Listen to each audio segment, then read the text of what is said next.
This is a really fun business if you don't get bogged down in the ego or in the stress or in the 2 minutes to air and we're not ready, that gets your blood pressure up.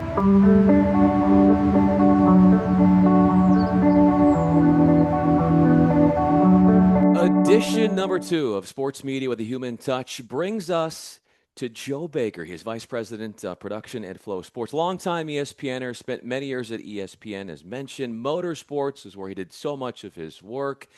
And we get a chance to get to know more about him, learn about his life story, what he's up to now, the family man he is. I'm Bryan Fenley. Joe, thanks so much for joining. Really appreciate you being a part of this. My pleasure. Thanks for having me, Brian. I know this has been something we've been trying to do for a while, so thanks for having me. Our schedules have aligned, and one of the things I can't take my eyes off of is that poster behind you over your right shoulder. Yeah, Motorsports is a big part of your life, but it was also a big part of your father's life. A yeah. track announcer. Please explain to me what it would sound like if I was at a track and I got to hear your father's voice. He had an opening that well, first of all, that track's up in Danbury, Connecticut. I was born in Connecticut.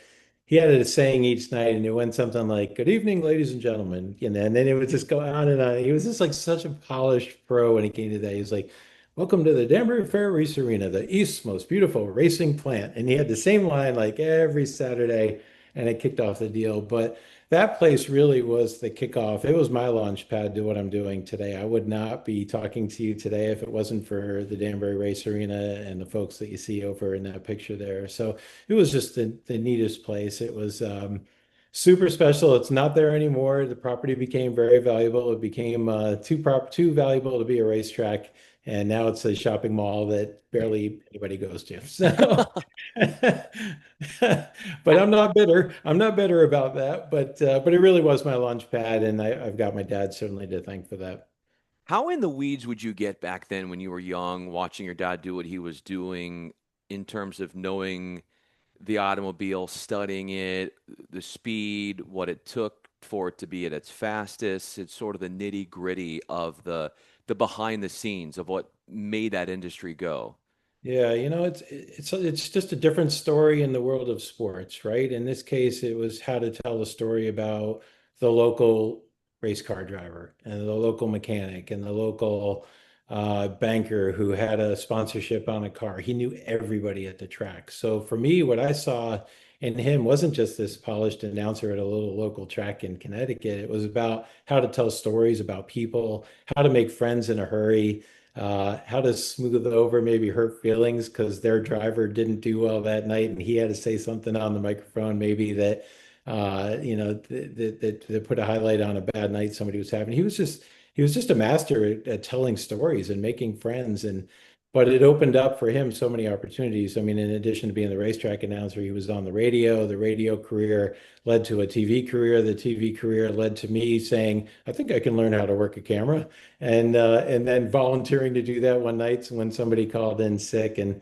then in Connecticut, if you learn how to work a camera or you do something in TV, there's a big business up the road that that might come calling someday, and it paved the way for me to be able to go to work for ESPN. I believe that business is located in Bristol, and you spent many years there.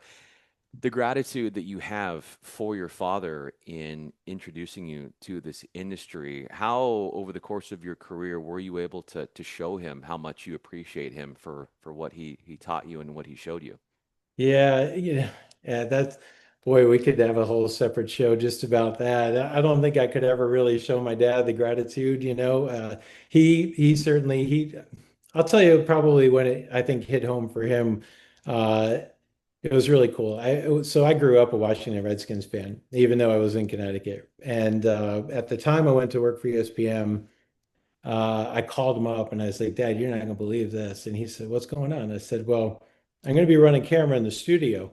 And he's like, Oh, that's awesome. You know how to do that. And I'm like, With Chris Berman, uh, Tom Jackson, and then the two analysts at the time were Phil Simms, who I taught myself to hate because it was a New York Giants.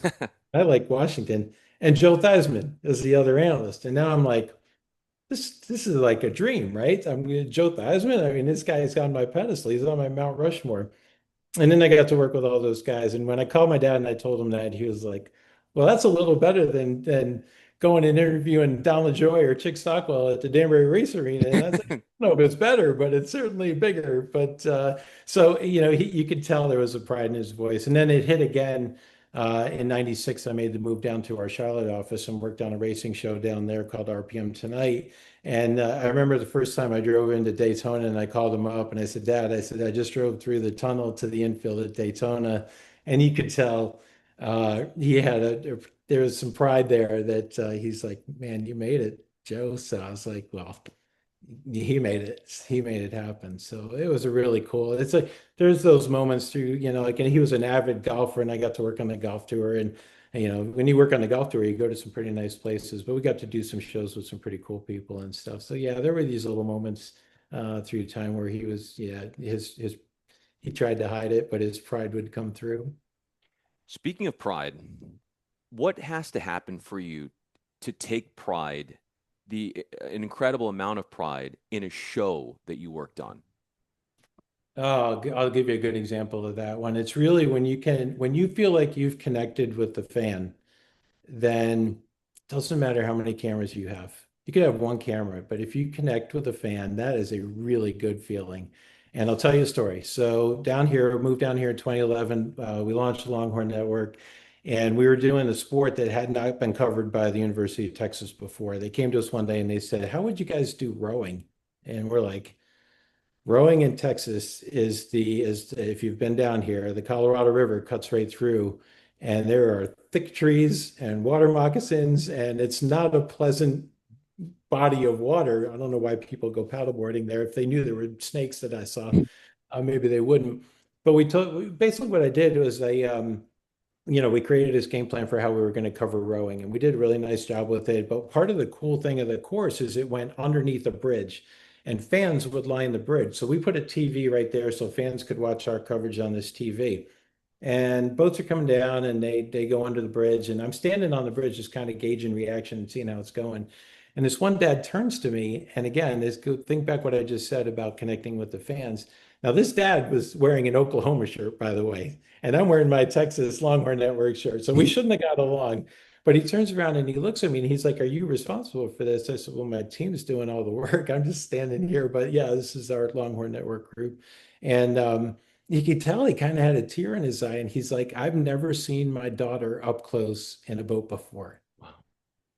And I was like, "That's what we do this for." It's like that was it. It's like it's not about how many dollars you spend to go do the show. It's not about how much ad revenue you make and stuff like that. At the end of the day, that's going to be important to be able to go back out there and do it again. But that moment of connecting with him was why we do it. So why we tell the stories we tell. It was just the coolest thing. And in such a small environment. I mean, we've been to big shows before and Indy 500s and things like that, but you never get the sense that you're impressing any one person at Daytona or Indy or anything like that. But that dad talking to me that day was just, it told me all those years later, after I'd been doing it for a while, that this is a really cool business that we get to work in. Sounds like you have a really cool family that you get to be a part of. And all these years later, as a father yourself, you you have a daughter that has been a cheerleader. You, the role that you've played in being a cheerleader for her, what does that look like? Well, it's the reason I even know about FloSports, quite honestly. Still working at ESPN. She started in All-Star Cheer. She's got a tenacious work ethic. She is the athlete in the family, and she was really young. I mean, at the time when she started an All-Star, she was just a little kid, but she took to it and she did really well. She's super aggressive. As I told you before, don't ever bet her anything, and she's going to want to win that bet. Um, but when she started competing and going up through the different levels, we knew we needed to sign up for this service called varsity.tv. It was how we could watch her competitions. We were certainly there, but it was how we could go back and watch it afterwards to see what they did, her other teammates did on all the other teams in the gym. So I was a subscriber to varsity.tv. unbeknownst to me, Varsity.tv is one of the biggest partners with FloSports. And it's that platform, it's the FloSports platform that's powering the Varsity.tv product. So when I got a chance all these years later to come to work at Flow, I'm like, oh my God, I totally get it. I got it as not as a TV person, I got it as a dad wanting to see your kid compete.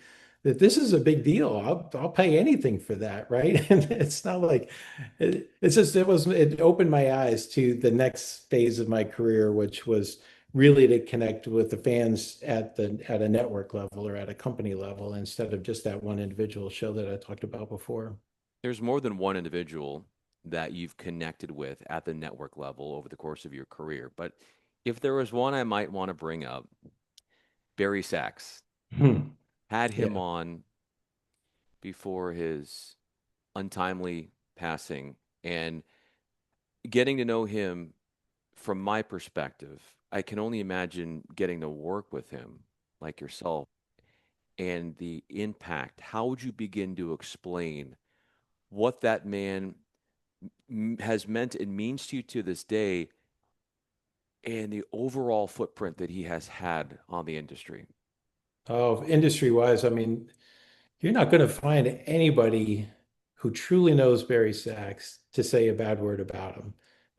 He was everybody's mentor. He was the guy who would take he defines firm love. You loved the people that worked for him, but you knew where you stood.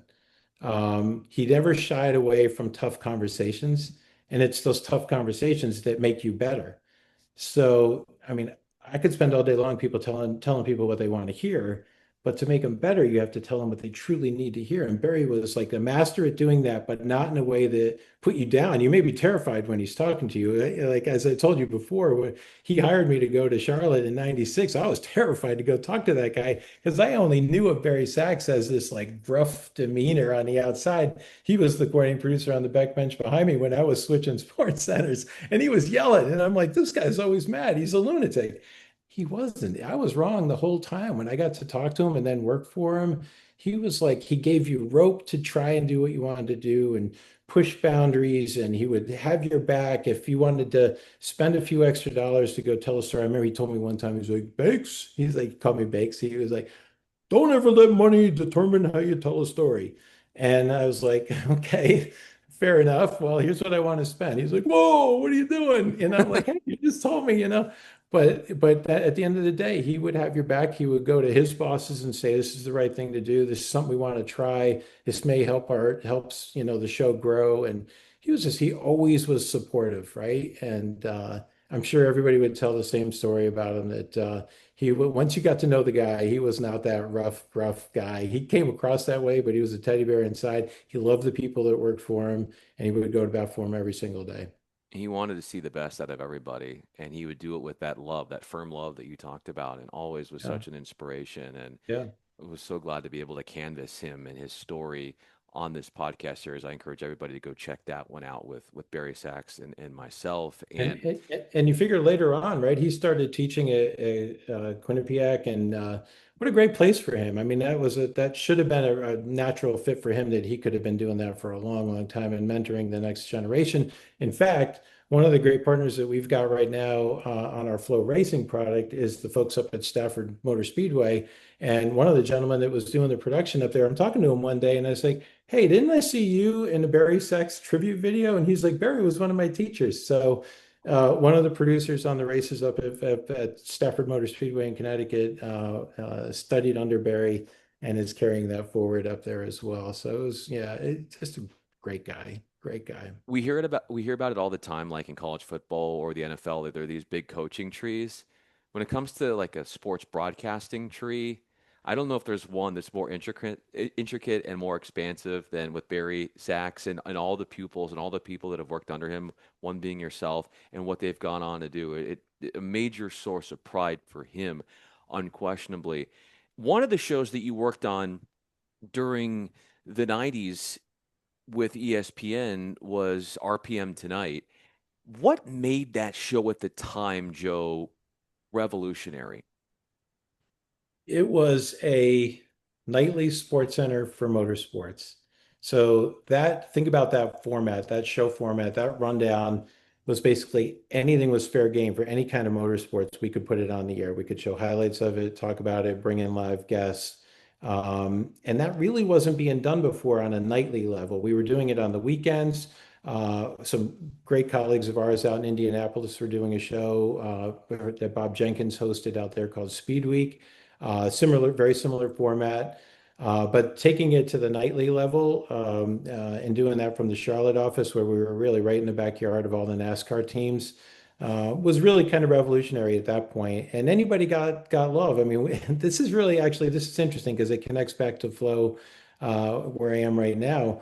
Is that when I went to the Chili Bowl for that race a couple years ago, and again, I got back from Eldora about a month ago. We did a show that actually aired on FS1 and Flow Racing.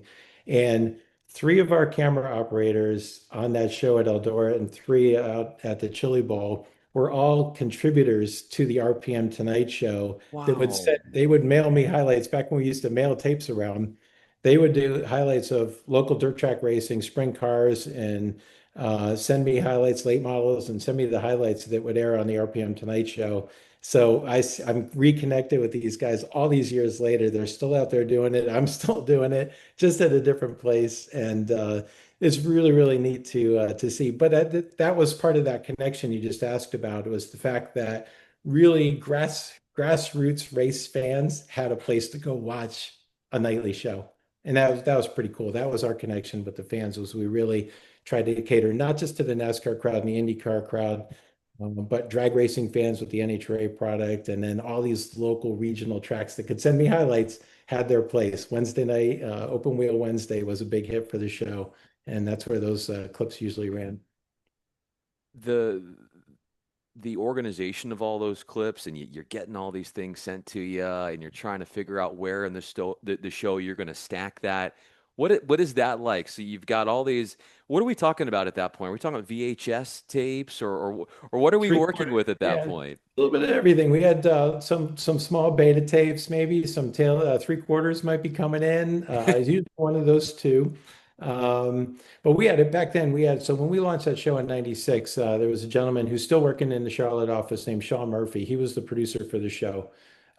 Murph's a great guy. Another one. So between we had a lot of laughs between Barry, Murph, and myself. We had a lot of laughs figuring out how we were going to do that show. I was dealing with the operational side of things. Murph was dealing with the production side of it. John Kernan was our host.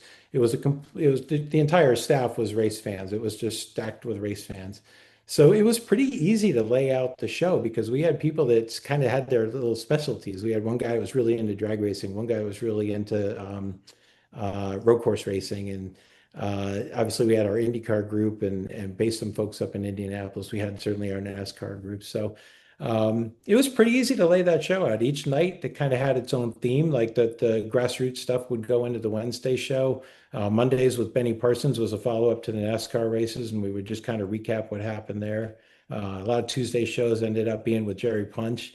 He would go out to a shop and do some live, not necessarily live, but tape some things with shops that maybe had a good or bad weekend.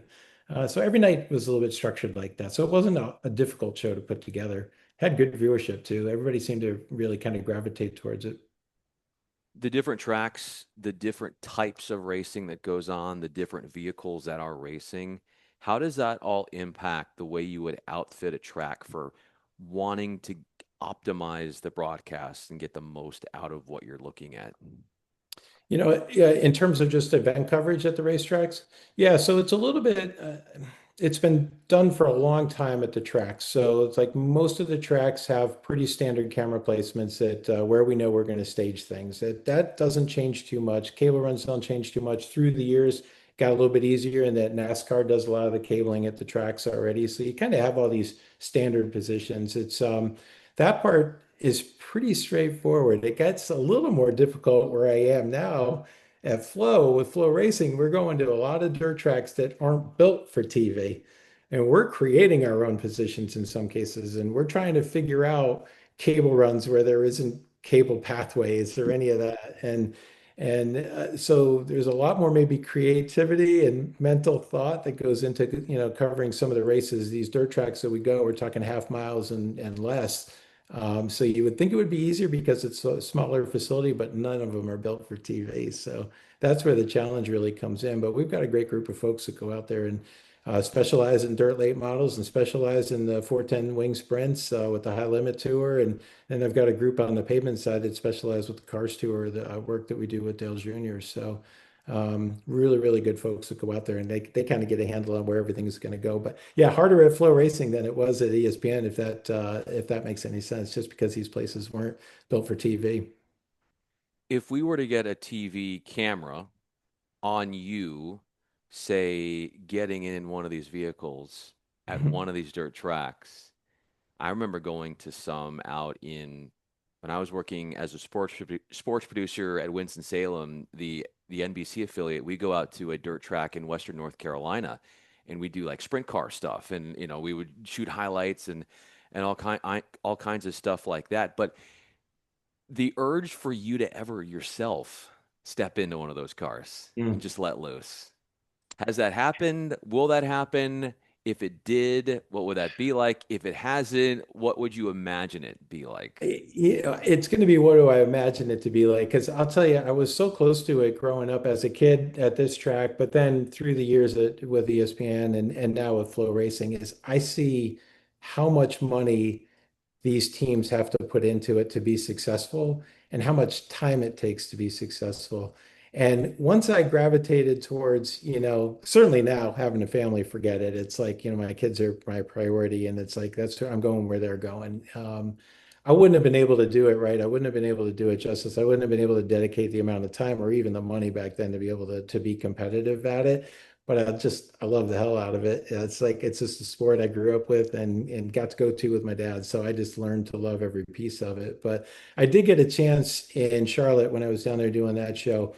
Valvoline used to sponsor Mark Martin. They had a media day, and we got to go out and actually get in the cars. You had your option. You could either drive the car and follow an instructor, or you get in a two-seater and go faster, and they would take you. Ah, I wanted to drive the car, so I volunteered, right? This is yeah, awesome.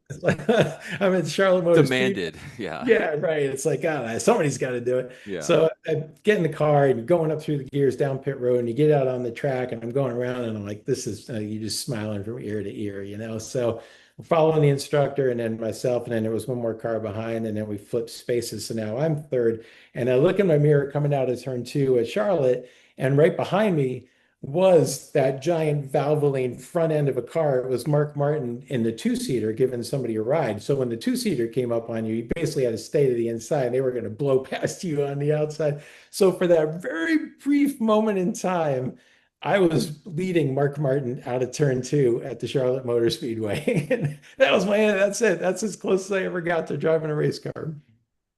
Why isn't that at the very top of your resume? I was beating Mark Martin. If I ever see him, I'm going to tell him that. I I think wonder I if was his, smart enough to stay with the TV work. I was going to say, I wonder what his reaction would be if you brought that up. What would you His envision it being? reaction, Mark Martin is very much like Barry Sachs. With Mark Martin, you know where you stand, and he very quickly said, "You were probably the car that I went by about 50 miles an hour faster than you were going," and he would have been right. What part of life for you seems like it's going super fast, akin to, say, a race car? And what part of life do you feel like, and it's okay, but it goes by a little slower, and that's not a bad thing. Not to say one way is a good thing and one way is a bad thing. It all goes by so fast. I saw last night, Rich Eisen did a really nice tribute with Stuart Scott. And a lot of the clips that he showed in that were from the time when I would have been running studio camera Oh, up in Bristol. And it just reminded me last night, first of all, it reminded me just that these are really good guys that we're talking about here. But it just reminded me how it seems like it was just last week. And yet I was at ESPN for 30 years before coming over to Flow. And it goes by so damn quick that it's like it sometimes it makes me mad that I don't stop to enjoy it more. You know, this is a really fun business if you don't get bogged down in the ego or in the stress or in the 2 minutes to air and we're not ready, that gets your blood pressure up. It's like it's part of what makes it fun, but sometimes it really bogs you down and ruins your day, and it shouldn't, right? I think back to like when I was in the Charlotte office and our racing show was winding down. I switched into operations. I was overseeing some of the golf shows that we did out of the Charlotte office, which was ESPN regional television at the time. It's where the SEC network's based now. And we started our year-over-year televising the Mercedes Championships at Kapalua in Hawaii. And I said, I think I need to go to that show and actually see that everybody's okay. And Francis, who I worked for at the time, she was like, "You should go experience that show." Next thing I know, I'm like standing at Kapalua watching some of the greatest golfers in the world tee it off. And I'm like, this is like I'm getting paid to be here. It's like, yes, I have responsibilities. Yes, I need to make sure everybody's doing okay. We had a fantastic crew out there, great leadership on the golf team, and it just let me go kind of walk the course one day and just be like, I got to pinch myself. So, those are the moments that you just got to soak it in sometimes and take advantage of where you are and actually make time to, enjoy the ride a little bit and know that we're doing something really cool for people to watch at the end of the day, and we can they can sit on their couch and enjoy what we're doing, but it goes by so damn fast that 30 years at ESPN was a blink. Originally we had that 20-year contract with UT. So when I came down here to Austin, I'm thinking I'm doing the math, right? I'm like, it's 2011. I'm getting older, 20 years with Texas. By the time that contract's up, I'm probably going to be retired. That changed when they decided to go to the SEC conference. But that was all good for them, and it certainly worked out well for me to be able to jump over to FloSports, and Flow has been equally as great. ESPN was great to me. FloSports has been fantastic to me, and hopefully I've been able to give back to them a little bit of what I was able to learn along the way. Last question for you, Joe Baker. Mhm. I'm Bryan Fenley. How much of your identity, with all of what you've said about the people you've worked with, the compliments that your team would get, say, in that vignette where you're talking about rowing and the guy that was wearing the Oklahoma t-shirt, and and how happy he was that his daughter was getting the love by rowing being broadcasted. How much of your identity in your waking hours do you associate with your work? No, that's a great question. All right. Hopefully my identity and my work I, this will come from Barry, right? It's like, nothing is ever going to be more important than the people that are working on the shows that you're responsible for. Because if they don't get their part right, no matter what tools they've got, but if they don't get their part right, if they're not happy, if they don't feel respected, then the show's going to crater. And so hopefully for me, um, the appreciation I have for our staff, the appreciation I have for our contractors that are in the field, the freelancers that are running the equipment, the announcers that are behind the microphone, that appreciation I have for them doing a good job is what really makes makes this tick, right? I mean, so hopefully that's my takeaway, that I can impart some of my appreciation for them, uh, maybe make this world of ours, this TV world of ours, a little bit of a nicer place. I'll be totally happy if that's my legacy, is that I was able to give some opportunity to some people at Longhorn. Like I mentioned before, we had a lot of opportunity to get better there. Some of the folks that work for the Longhorn Network shows that started as utilities for us, and or camera operator. Our camera operator at Longhorn Network just was the TD on Monday Night Football last Wow. night. Uh, one of our camera operators actually was a utility on our NASCAR tour back in 2007. Said, I think I want to be a camera guy.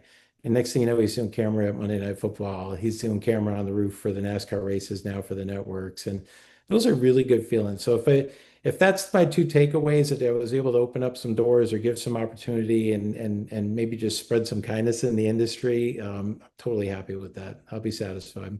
The token word from that answer was appreciation, which you have for others. Others certainly have that for you.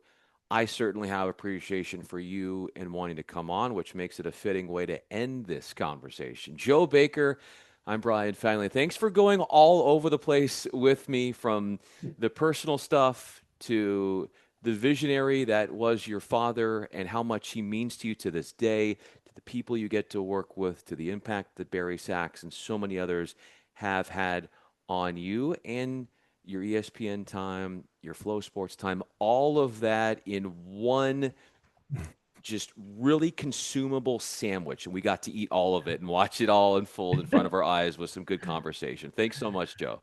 I really appreciate you having me, Brian. Thank you very much.